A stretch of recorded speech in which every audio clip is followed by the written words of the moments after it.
Aujourd'hui, je vais vous parler de liberté, en l'occurrence de liberté artistique, mais vous allez voir que c'est la porte d'entrée vers un sujet un petit peu plus large. Et avant d'aborder les polémiques délicieusement dystopiques qui tournent autour du rappeur Orelsan, je vais faire un détour par une petite anecdote personnelle, je vais faire un peu de storytelling en vous parlant d'un tableau que j'aime beaucoup et qui s'appelle Ilas and the Nymph. J'ai pleuré. J'ai pleuré à la fin du mois de janvier ou début du mois de février 2018, je ne me rappelle plus exactement, lorsque j'ai découvert, à travers le post d'un de mes contacts sur Facebook, qu'une œuvre d'art, une peinture de John William Waterhouse, que cette œuvre avait été retirée de la Manchester Art Gallery, où elle est hébergée, si je puis dire. Elle avait été retirée par la galerie elle-même qui souhaitait susciter un débat sur l'image du corps féminin dans l'art victorien. Très honnêtement, je me suis dit que c'était une fake news ou un truc style logographie mais version anglaise. Donc, j'ai été vérifier les faits et j'ai découvert, pour ma plus grande horreur, que c'était effectivement ce qui était en train de se passer, que la galerie, en prétextant le fait de créer un débat, avait retiré cette œuvre de l'exposition permanente. Un coup de publicité, qui d'ailleurs a créé effectivement un petit buzz, et en l'occurrence un bad buzz aussi. Qu'on lèche ou qu'on crache, il faut que ça brille, donc un bad buzz, à moins d'être extrêmement négatif, c'est toujours bon pour la visibilité. Une publicité qui s'appuie donc sur un discours assez kafkaïen, puisque l'idée selon laquelle en cachant une œuvre d'art on crée un débat est un peu absurde. Je ne sais pas ce que vous en pensez, mais c'est quand même vachement plus pratique d'avoir l'œuvre d'art en face de soi pour débattre. Alors la Manchester City Art Gallery se vante d'avoir créé du débat et on a une jolie photo avec le panneau explicatif du retrait et puis plein de petits post-it parce que les gens étaient appelés à débattre avec des post-it. Comme chacun sait, au format post-it, même en utilisant 4 ou 5, on peut développer un argumentaire extrêmement pointu, extrêmement complexe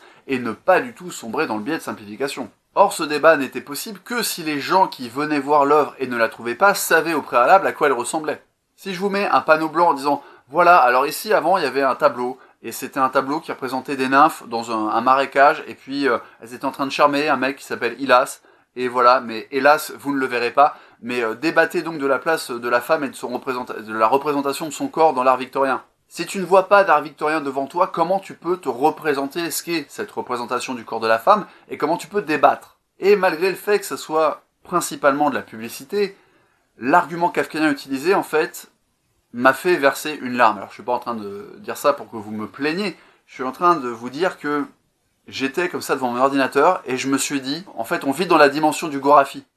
En l'occurrence, j'ai un rapport un peu particulier à cette œuvre d'art, pour vous la faire très simple. Je l'avais sélectionné pour servir de pochette à un de mes albums, que je n'ai jamais terminé, donc c'est un projet qui est constitué de bribes de morceaux, mais qui a jamais vu le jour.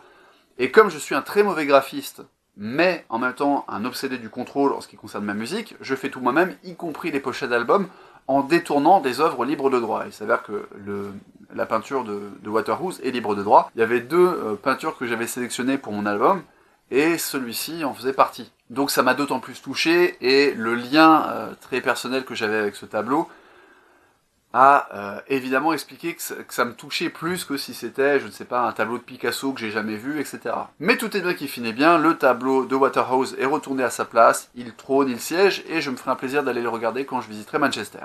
Bon, alors quand je dis que tout est bien qui finit bien, je m'enflamme un petit peu. C'était déjà absurde de vouloir créer un débat en censurant une œuvre, mais on a trouvé mieux. En 2018, il y a des gens qui veulent censurer des œuvres tout court et sans prétexter c'est pour créer un débat. Même si vous n'écoutez pas de rap, vous connaissez sans doute le rappeur Orelsan, parce qu'il a joué dans un film, parce qu'il a fait une série pour Canal+, parce que c'est typiquement le genre de rappeur qu'on connaît lorsqu'on n'écoute pas de rap, et aussi parce qu'en 2009, il a été déprogrammé des Francopholies de La Rochelle, suite à une polémique initiée par l'association des chiennes de garde, qui portait sur deux chansons, une chanson intitulée Sale pute et qui visait une de ses ex, sans la nommer évidemment, et une chanson qui s'appelle Saint-Valentin, et qui mettait en scène des choses un petit peu violentes et sexuelles. Et il s'avère que Orelsan, qui a quand même été poursuivi en justice pour ses chansons, vous êtes bien en France en 2018, tout va pour le mieux, Orelsan a bénéficié d'une relaxe. Et cette relaxe n'est pas du goût d'un certain nombre de personnes.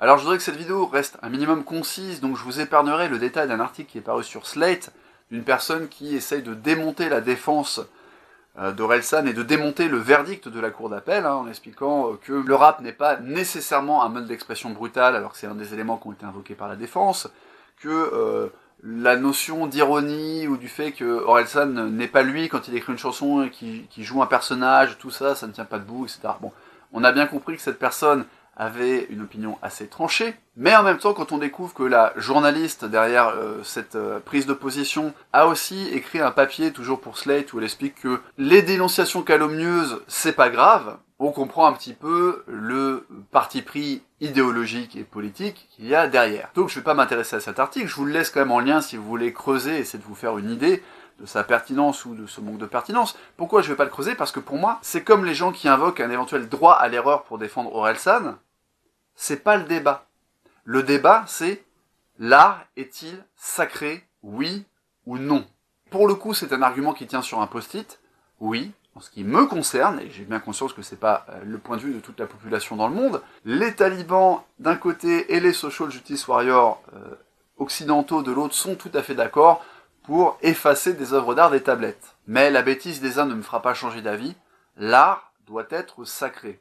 Donc la vraie question à la rigueur c'est, est-ce que Orelsan fait vraiment de l'art? Est-ce que le rap est une forme d'art? Est-ce que la chanson est une forme d'art? Moi je pense que quand quelqu'un écrit un texte, qu'il le met en musique, et qu'il interprète ce texte, il fait de l'art.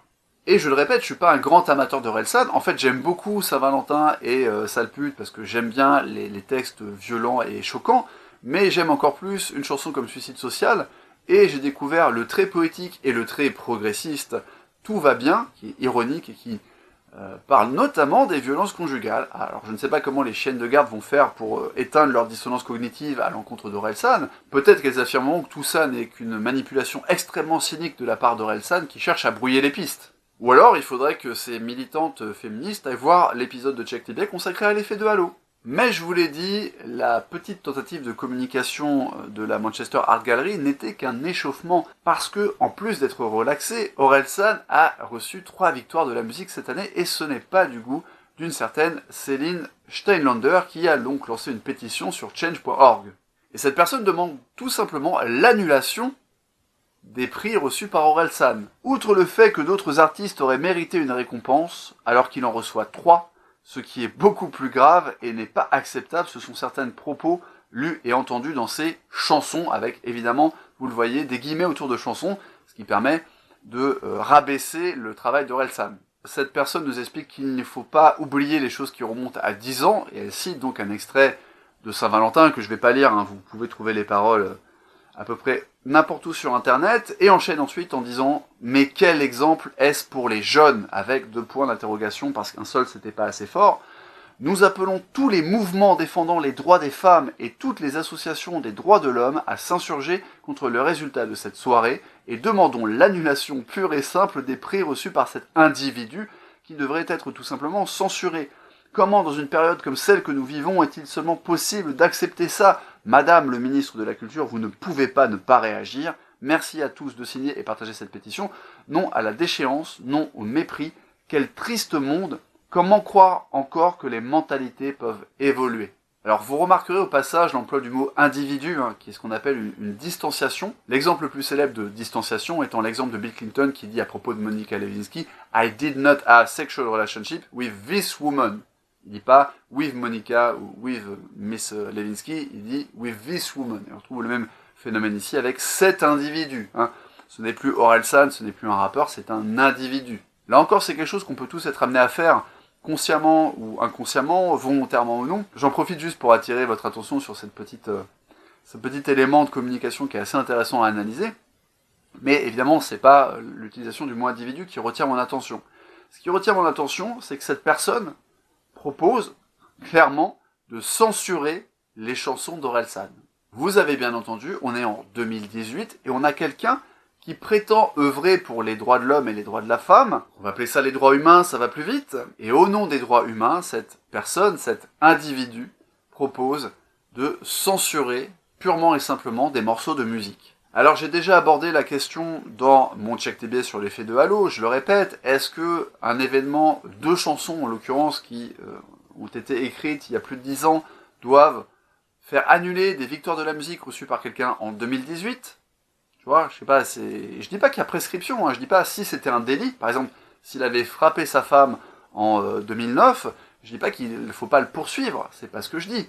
Ce que je dis, c'est que, déjà à la base, c'est un morceau de musique, donc ça devrait être intouchable, et surtout, des morceaux de musique, il en a écrit des dizaines d'autres. À partir de quel moment, ces morceaux-là sont censés avoir un poids supérieur dans l'évaluation globale de l'œuvre d'un artiste? Et je le répète, c'est pas une question de qualité. Jules, ou Jules, je sais pas comment on dit, dans un de ses morceaux, dit « Sors le cross volé, te déshabille pas, je vais te violer ». Bon, à ma connaissance, cette même personne n'a pas lancé de pétition contre Jules, mais peut-être qu'elle ne connaît pas Jules. Parce que, voilà, Jules ne s'est pas attiré l'attention des chiennes de garde ou de je ne sais quelle association idéologique, et du coup, elle sait pas que ce genre de morceau existe. Et je pense d'ailleurs que la plupart des gens qui s'attaquent à Orelsan, en fait, ne connaissent rien à la musique hip-hop, parce qu'évidemment, Orelsan, il fait du rap qui est en fait très accessible, c'est pas du tout du rap racailleux, même si on pointe la violence de tel ou tel morceau, je pense que vous vous rendez pas compte de ce qui se dit dans d'autres morceaux de rap. On peut se demander pourquoi ces mêmes associations n'ont pas attaqué Booba, ou elles n'ont pas attaqué Caris. Caris, dans un de ses morceaux, dit « Je soulève 2-3 mongoliennes ». Donc c'est quoi? Il fait l'amour avec des trisomiques. Donc déjà, c'est validiste de les appeler mongoliennes. Et en plus, en général, c'est des personnes qui sont sous tutelle. Et donc, si t'as des rapports sexuels avec, c'est sans doute que c'est pas des rapports consentis. Donc vite, il faut porter plainte contre Caris pour apologie du viol. Et puisqu'il ne faut pas oublier des faits qui remontent à plus de 10 ans, enfin à 2009, on peut remonter plus loin. En 93, le suprême NTM écrivait un morceau qui s'appelle Nique la police. Alors Nique la police, c'est pas très méchant comme ça, hein, ça peut être juste insulte la police, mais regardons un peu les détails. Traquer les keufs dans les couloirs du métro, tels sont les rêves que fait la nuit Joe et Joe. Donne-moi des balles pour la police municipale, donne-moi un flingue. Est-ce que les associations qui défendent les droits de l'homme ont attaqué NTM en justice? Non, les gens qui ont attaqué NTM en justice, parce que c'est arrivé à l'époque, c'était des députés de droite. De même qu'il y a plein de députés de droite qui ont attaqué toute une flopée de groupes de hip-hop. Alors je me rappelle plus de la liste exacte, mais il y avait Sniper dedans, un groupe que je n'aime pas du tout, hein, mais je me rappelle qu'il faisait partie des accusés. Ces députés de droite ont attaqué des rappeurs au motif de l'insulte au drapeau. Et c'est pas pour rien que je mentionne cette histoire, parce que il y a en fait une énorme connexion entre les députés de droite ou d'extrême droite qui vont attaquer des musiciens, des artistes, mais pas que des rappeurs, ça peut être des groupes de rock, pour des propos contre la police ou contre l'État français, etc. Et de l'autre côté, les social justice warriors, parce que c'est comme ça qu'il faut appeler cette personne est une social justice warrior, qui demande explicitement la censure d'un morceau à cause de ce que raconte ce morceau. Et c'est passionnant, en fait, même si c'est horrible et inquiétant, c'est passionnant de voir que des gens qui se prétendent progressistes, et donc on peut supposer qu'ils se prétendent de gauche aussi, sont dans la même logique que des gens de droite, dans leur obsession à faire taire des musiciens. Et je dis pas ça parce que je suis musicien, je le rappelle, je fais de la musique instrumentale, donc c'est même pas pour défendre ma liberté à écrire des textes, c'est l'art en général que je défends, parce que c'est valable pour les peintures, pour les sculptures, pour les films, pour les livres. Une société qui se permet d'interdire des œuvres d'art, c'est une société qui a un pied dans l'autoritarisme. Si vous cherchez des pays qui étaient des boss de la censure, je vous renvoie à la Russie soviétique, je vous renvoie à l'Allemagne nazie, et je vous renvoie sans doute à l'Espagne de Franco, même si je connais nettement moins le sujet. Je suppose qu'il y avait aussi de la censure chez Franco, je suppose qu'il y avait de la censure à Cuba, je suppose en gros qu'il y avait de la censure chez Pinochet aussi, ou plus près de chez nous, avec la dictature des militaires en Grèce. Et là où on peut trouver cohérent, je dis bien cohérent, je dis pas que c'est bien, mais on peut trouver une certaine cohérence à ce qu'un député d'extrême droite ou de droite traditionnelle attaque un groupe de rap parce que la liberté d'expression n'est pas quelque chose qui est spécialement valorisé par la droite ou par l'extrême droite, c'est complètement incohérent pour quelqu'un qui se veut défendre les droits humains d'attaquer des artistes et de demander explicitement leur censure. Une dernière chose pour conclure. Je pense que les gens qui réclament ce genre de censure ne se rendent pas compte de quelque chose de très grave pour eux, au-delà de l'incohérence totale de leur position soi-disant progressiste, parce qu'il n'y a rien de progressiste dans le fait de censurer des œuvres d'art. Ces gens, en fait, qui appellent à la censure, partent toujours du principe qu'ils ou elles vont être du bon côté du bâton de l'autoritarisme. Les social justice warriors qui font annuler des conférences aux États-Unis dans les universités, je vais mettre des petites vidéos en lien dans la description si vous voulez creuser, ces gens-là se félicitent quand ils font annuler, par exemple, une conférence où Jordan Peterson devait s'exprimer. Mais si un État un petit peu conservateur interdit une conférence sur les droits des personnes transgenres, par exemple, ces mêmes social justice warriors, ils vont pas être contents. Ils vont crier à la censure, au fascisme, à la dérive totalitaire. Et ils auront effectivement le droit de critiquer cette privation de leur liberté à s'exprimer. Et je parle même pas d'œuvre d'art, je parle d'une expression politique. En tant qu'artiste, je suis un militant inconditionnel de la liberté artistique. En tant que citoyen, je serai plutôt un militant inconditionnel de la liberté d'expression. Je ne sais pas si Noam Chomsky a changé de position depuis, mais à l'époque, dans les années 2000, il disait « La seule chose qui est illégale et qui est une vraie incitation à la violence, c'est si vous pointez quelqu'un du doigt et que vous lui dites « Prends une arme et va tuer telle autre personne ou va braquer une banque, par exemple », là, c'est de l'incitation au crime, mais si vous dites, par exemple « Je pense que les banquiers sont des criminels », ce n'est pas de l'incitation à la haine envers les banquiers. Alors c'est un sujet complexe, mais justement, en ce qui concerne l'art, ça ne devrait pas être complexe. L'art, c'est au-delà de ce genre de considération. Alors je ne vous le fais pas remarquer à chaque vidéo, mais si vous mettez des commentaires, c'est bon pour mon référencement. Si vous mettez des pouces en l'air ou en bas, c'est bon pour mon référencement. Si vous partagez cette vidéo sur les réseaux sociaux ou autour de vous, etc., c'est bon pour mon référencement.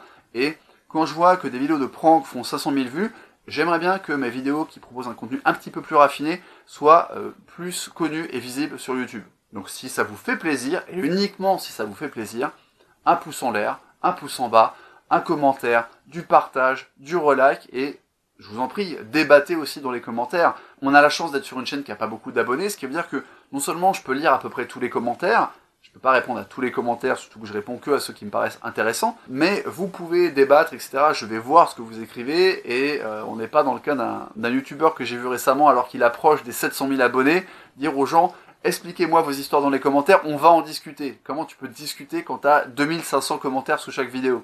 Prenez soin de vous, prenez soin du monde, faites de l'art, que ce soit de la peinture, de la sculpture, de la danse, écrire des chansons, écrire des textes, écrire des livres, faites une activité artistique, c'est bon pour votre cerveau, c'est bon pour votre bien-être, ça peut servir.